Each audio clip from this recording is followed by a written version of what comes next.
Welcome to my channel sequence study. आज मैं करा रही हूँ आपको lesson the sermon at Banaras. देखो, इसका स्टार्टिंग में आपको थोड़ा सा बता देती हूँ स्टोरी के अंदर क्या है।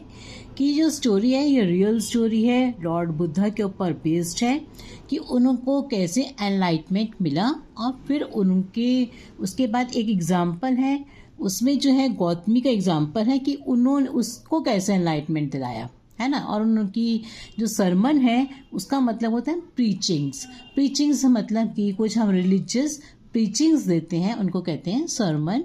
जैसे कि जो चर्च में हम संडे को बोला जाता है ना, तो प्रेयर्स होती हैं, इनको कहा जाता है सरमन। तो अब देखो इसमें क्या है कि at about the age of, अब ये आपको इसका बुक का करा रहे थे, फिर मैं आपको सारी समरीज बताऊंगी हर लेसन की।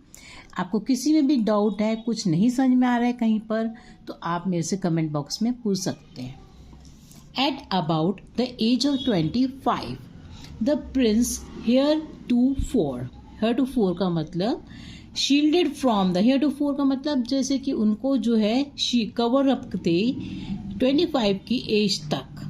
जब एट वो क्या थे, प्रिंस जो थे, कौन, लॉर्ड बुद्धा, तो वो शील्डेड थे। शील्डेड मतलब कवर्ड थे, ढके हुए थे। उनको पता ही नहीं था, क्या नहीं पता था, from the sufferings of the world, कि वर्ल्ड में कितनी सफरिंग्स हैं। दुखों से वो क्या थे, अनजान थे। उनको दुखों का नहीं पता था कि क्या मौत है, क्या बुढ़ापा है, क्या दुख होते हैं, गरीबी क्या है, इन सब चीज़ों से वो बहुत दूर थे। बीमारी से, इन सब चीज़ों से। Well out hunting chance upon a sick man. अब जब क्या हुआ कि वो एक बार उनको जो है चांस अपॉन मतलब जैसे कि हम जा रहे हैं और बाई चांस हम कहते हैं ना कि मिल गया कोई हमें, उनको एनकाउंटर हुआ, मिल गए वो किसी से। किससे मिल गए? एक बीमार आदमी से, sick man. Then an aged man, फिर एक बूढ़े आदमी से। देन अ फ्यूनरल प्रोसेशन, फिर एक किसी की शव यात्रा जा रही थी, कोई मर गया था। एंड फाइनली अ मॉन्क, और फिर एक मॉन्क से, भिखारी समझ लो, जो मतलब वो भी करते हैं सन्यासी टाइप में। वो क्या कर रहा था, बेगिंग फॉर आर्म्स, तो गरीब है तो भीख मांग रहा है ना। तो उन्होंने ये चार चीज़ें देखी। These sites so moved him that he at once went out into the world to seek enlightenment। अब ये चीज़ों से, इन चारों को देखकर मतलब उनको इतना ज़्यादा वो मूव हो गए, पैशनेट हो गए कि भाई वो छोड़ दिया, उन्होंने अपना किंगडम छोड़ दिया। To seek enlightenment concerning the sorrows he had witnessed. अब ये जो दुख उन्होंने देखे था, मतलब कि इतना दुनिया में जो दुख है, ये चार इंसिडेंट को देख के उनको लगा कि भाई ये तो दुनिया में कितना दुख है, तो इस दुख का ये क्यों है, ये सॉरोस क्यों हैं, इसको जानने के लिए वो अपना किंगडम छोड़ के निकल पड़े। ही वॉन्डर्ड फॉर 7 years, अब 7 साल तक के वो इधर उधर भटकते रहे। And finally set down under a people tree. अब किस पेड़ के नीचे बैठे वो? पीपल ट्री के नीचे जाकर बैठ गए। वेयर ही वोड टू स्टे अंटिल एनलाइटमेंट केम। और वो तब उन्होंने ये पक्का दृढ़ निश्चय कर लिया कि जब तक कि इन बातों का जवाब उनको नहीं मिलेगा कि दुख क्यों है, उसको ही कहते हैं एनलाइटमेंट, कि भाई जब तक कि उनको ये नहीं पता चलेगा कि ये दुख क्यों है, इनका कारण नहीं जान लेते वो, तब तक कि वो उस पेड़ के नीचे से वो नहीं हटेंगे। एनलाइटेंड आफ्टर 7 days, मगर 7 दिन के बाद उनको जो है एनलाइटमेंट मिलती है। अब क्या? He renamed the tree the Bodhi tree, tree of wisdom.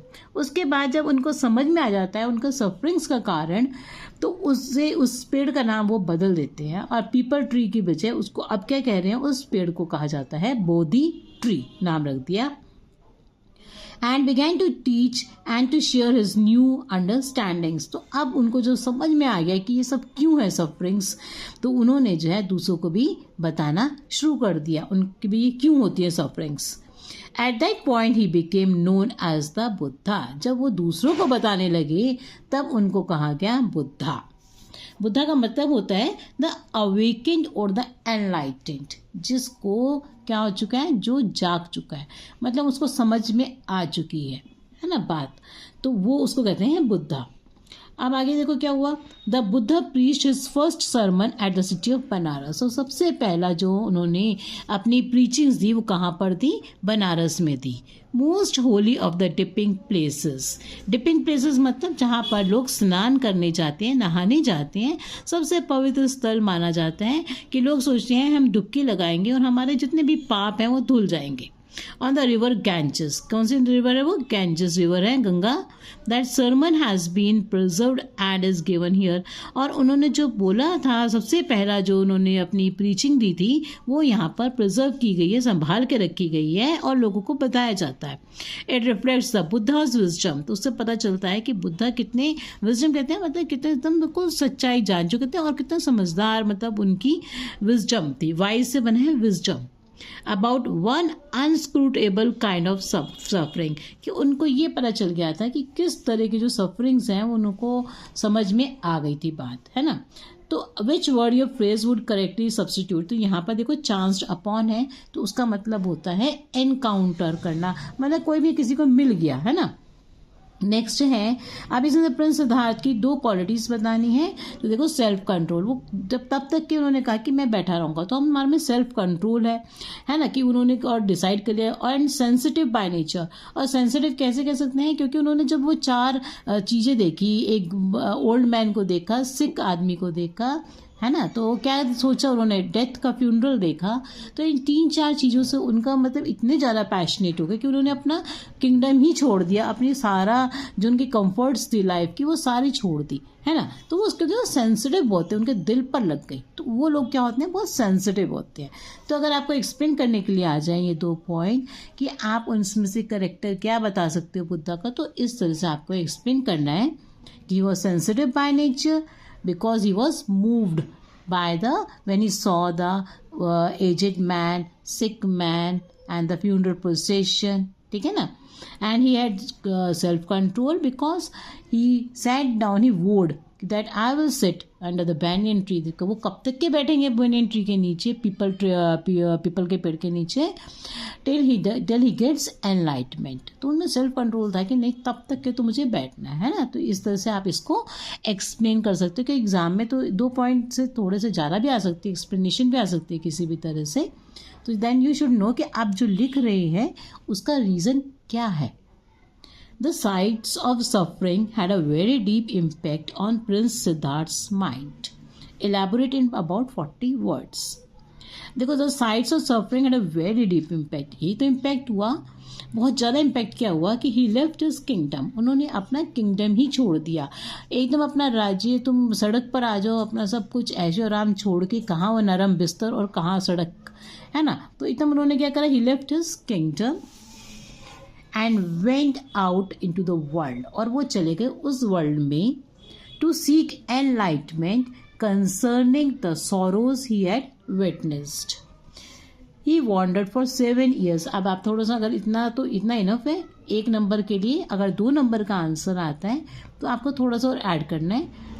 इसमें आप ये ऐड कर सकते हैं, he wandered for 7 years and finally sat down under a peepal tree where he vowed to stay until enlightenment came।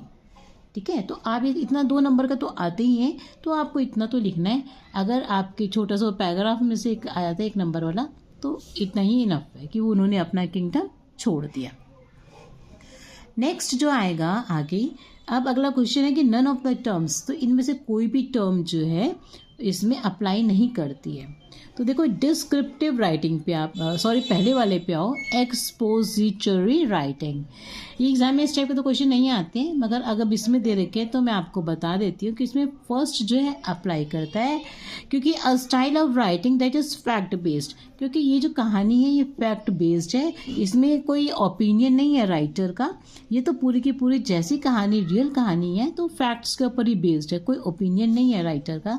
इसे ए जो है हम कह सकते हैं false, because A can be applied, क्योंकि ए तो अप्लाई करता है, the story is based on the facts, क्योंकि it is a real story. Next देखो बनारस को कहा गया है क्योंकि देखो वहाँ पे उसके लिए क्यों कहेंगे, take a ritual path in the river to seek freedom from sins and death. अब नेक्स्ट में है आप देखो ये है एक किस्सा गौतमी, ये इसकी एक स्टोरी बताई है बीच में। किस्सा Gautami became very and hopeless, बहुत ज़्यादा वो निराश हो गई।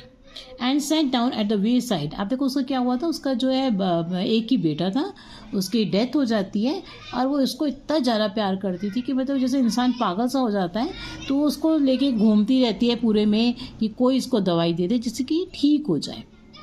तो कोई कहता है कि आप उनके पास जाओ, बुद्धा के पास जाओ, उनके पास उसके पास दवाई होगी इनकी बच्चे की। तो वो जो है जब जाती है तो वो कहते हैं कि तुम जो है मस्टर्ड सीड्स मतलब सरसों के दाने उस घर से लेके आओ जहाँ पर कभी भी किसी की कोई डेथ ना हुई हो। तो कोई ऐसा घर उसको मिलता ही नहीं है जहाँ पर डेथ ना हुई हो। तो फिर जब वो थक जाती है, उसको मस्टर्ड सीड्स नहीं मिलती हैं, तो उसके आगे का ये पैराग्राफ है। किस्सा Gautami became very and hopeless. अब जब उसको नहीं मिलती वो मस्टर्ड सीड्स तो वो निराश हो जाती है। And set down at the way side watching the lights off the city. अब वो लाइटें देखने बैठ जाती है स्ट्रीट के ऊपर। जैसे इंसान बैठा है तो उसकी नज़र जो है जो स्ट्रीट लाइट जो लाइटें चल रही होती हैं सड़क के ऊपर वो उस पर जाती है। वो फ्लिकर अप होती है एंड वर एक्सटिंग्विश्ड अगेन। वो जली और फिर वो बुझ जाती हैं। अब वो उनको देखते तो उसको समझ में आ जाता है कि जैसे ये जली हैं ऐसे इंसान जो है अपनी ज़िंदगी में लाइफ में आता है, लाइफ मिलती है, ब्राइटन होता है और फिर वो मर जाता है। तो at last the darkness of the night reigned everywhere. और उसके बाद क्या हो जाता है, पूरा अंधेरा हो गया, रात हो गई। And she considered the fate of man. अब उसको समझ में आया कि ऐसे ही मैन की फेट है, मतलब लक है। दैट देयर लाइव्स फ्लिकर, कि उनकी लाइव्स क्या करती हैं, फ्लिकर करती हैं अब एंड आर एक्सटिंग्विश्ड अगेन। और फिर वो नष्ट हो जाते हैं, मतलब मर जाती हैं। And she thought to herself, फिर उसने सोचा how selfish am I in my grief, कि मैं अपने दुख में इतनी ज़्यादा सेल्फिश हो गई। Death is common to all, मौत तो सबको आती है, ये तो कॉमन चीज़ है।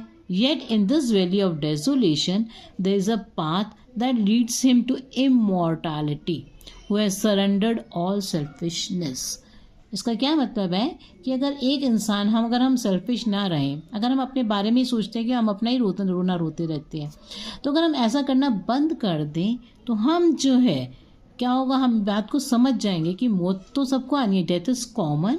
और ये जो वैली है डेसोलेशन की, इसमें तो सबका क्या होता है, अकेले ही रह जाते हैं क्योंकि कोई ना कोई किसी का चला जाता है। तो इससे क्या होता है, हम lead him to the path of immortality. तो इससे हमें समझ में आता है किसका पाथ, इमॉर्टैलिटी का।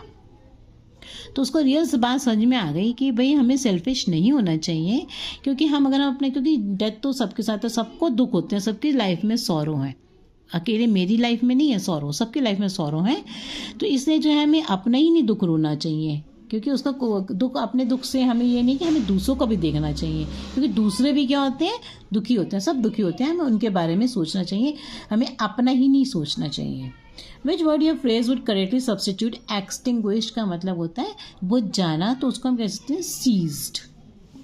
The analogy of a lamp, अब देखो लैम्प का जलना और फिर उसका बुझना है ना, तो life is like the lamp, light that flickers, brightens up and eventually extinguishes. In the same way, one grows, lives and eventually dies one day. Next है, and for any one way in which Kissa Gautami is selfish, Kissa Gautami did not realize the sufferings undergone by others. She was extremely pained by her own sorrow and like a selfish person kept lamenting her loss. Next है, in the darkness of the night आएगा इसका। अब है why is it fair to say, जो किस्सा गौतमी है उसको enlightenment मिल जाता है। कैसे? When किस्सा Gautami was unsuccessful in getting mustard seeds, she lost hope and sat down at the wayside watching the lights. Seeing the lights flickering and then extinguishing, she got enlightenment that life is same as light which lives, flickers and then dies or gets extinguished. Not from weeping, not from grieving will anyone obtain peace of mind. अगर कोई मर जाता है तो उसको समझ में आ गया कि अगर हम रोते ही रहेंगे, ग्रीव ही करते रहेंगे, दुखी मनाते रहेंगे, रोते रहेंगे, तो हमें क्या है, शांति नहीं मिलेगी। On the contrary his pain will be the greater. रोने से उल्टा उस इंसान का क्या होगा, अब अगर हम रो रहे हैं तो हमारी पेन और बढ़ जाएगी। And his body will suffer, और हमारी बॉडी क्या करेगी, और ज़्यादा सफ़र करेगी। He will make himself sick and pale, और रोते रोते दुख मनाते मनाते हम बीमार हो जाएंगे। एंड पेल मतलब कमज़ोर हो जाएंगे। Yet the dead are not saved, मगर जो डेड है वो तो सेव नहीं होते, वो बचते नहीं हैं, है ना, क्योंकि बिकॉज बाय हिज लेमेंटेशन मतलब रो रो के, he who seeks peace should draw out the arrow of lamentation, क्योंकि जब हम रोते हैं तो हम उस डेड को तो वापस नहीं ला सकते, उल्टा हम बीमार हो जाते हैं। तो वो ये कह रहे हैं, ही हु सीक्स पीस, जो शांति चाहता है तो उसको क्या करना चाहिए, should draw out the arrow of lamentation and complaint and grief, तो उसको इन सब चीज़ों को छोड़ देना चाहिए, ना रोना चाहिए, ना कंप्लेन करनी चाहिए, और ना दुख मनाना चाहिए। ही who has drawn out the arrow, और जिसने इन तीनों बातों को निकाल दिया है, एंड हैज़ बिकम कंपोज्ड, और शांत हो गया है, will obtain peace of mind, उसी को दिमाग की शांति मिलेगी। He who has overcome all sorrow, जिसने अपने सॉरो अपने दुख के ऊपर क्या कर लिया है, जीत पा ली है, will become free from sorrow, तो वो दुखों से दूर हो जाएगा। एंड बी ब्लेस्ड, और वो ब्लेस्ड होगा मतलब शांत होगा, खुश होगा, हैप्पी रहेगा अपनी ज़िंदगी में। This extract has a didactic tone. Didactic tone वो टोन होती है जिसके अंदर जो राइटर है वो क्या है, ऑथर जो भी लिखा है उस पैसेज से जो लिखने वाला है वो क्या कर रहा है, आपको एक मॉरल लेसन दे रहा है, ठीक है। This extract has didactic tone because it teaches the reader, जो क्योंकि एक मॉरल लेसन जो टीच करेगा वो होगी डायडेक्टिव tone. Because it teaches the reader a moral lesson that dead cannot be brought back by lamenting. One should overcome all sorrow, then only he will be free from sorrow and will be blessed. Next है lamentation का मतलब होता है weeping. आप true और false बताना है, तो इसमें से जो है ये false है because C is true, क्योंकि देखो इसमें क्या है, arrow of lamentation. एरो क्या है, हम नाउन है, एरो क्या होता है, तीर, है ना, तो बो एंड एरो, जैसे वो तीर कमान, तो बो एंड एरो से, तो एरो तो नाउन है, तो जब कोई नाउन है उसका लेमेंटिंग क्या है, लेमेंटेशन क्या है ना, वर्ब हो गया, लेमेंट रोना, है ना। तो जब इस तरह से आता है तो ये हमारा जो है ट्रांसफर्ड एपिथेट हो जाता है, क्योंकि इसमें क्या है, ये जो है एरो तो नहीं रो रहा ना, इंसान रोते हैं, ठीक है ना, तो ये कहलाता है transferred epithet. Next is learn to conquer sorrow. ये आएगा इसका option. So thank you for watching my video. Any problem, ask me in the comment box, and don't forget to subscribe to my channel.